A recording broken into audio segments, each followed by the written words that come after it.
सर्वांना नमस्कार। मी पवन पाटील, तहसीलदार जळगाव जामोद तालुक्यातील नागरिकांना आवाहन करतो की आपल्या सर्वांना ज्ञातच आहे, संपूर्ण भारतभर जनगणनेचं काम सुरू झालेलं आहे। यावेळेसची जनगणना ही डिजिटल स्वरूपाची आहे। संपूर्णतः आपल्या स्वतःच्या मोबाईलवर ही जनगणना केली जाणार आहे। या जनगणनेचं वैशिष्ट्य एक असं आहे की या जनगणनेत पहिल्यांदाच स्वगणना करण्याचा ऑप्शन उपलब्ध झालेला आहे।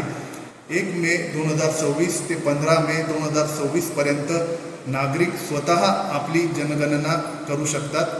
नागरिकांनी se.census.gov.in या वेबसाईटवर जाऊन स्वतःची जनगणना पूर्ण करायची आहे व जनगणनेच्या कामात सहकार्य करायचे आहे।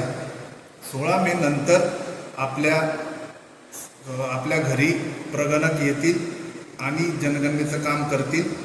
पुढे प्रगणकांनाही जनगणनेच्या कामात सहकार्य करणे आपले राष्ट्रीय कर्तव्य आहे। आपण आपल्या सहकार्याने ही जळगाव जामोद तालुक्यातील नागरिकांची जनगणना यशस्वीरित्या पूर्ण करू असा आम्हाला विश्वास आहे। धन्यवाद।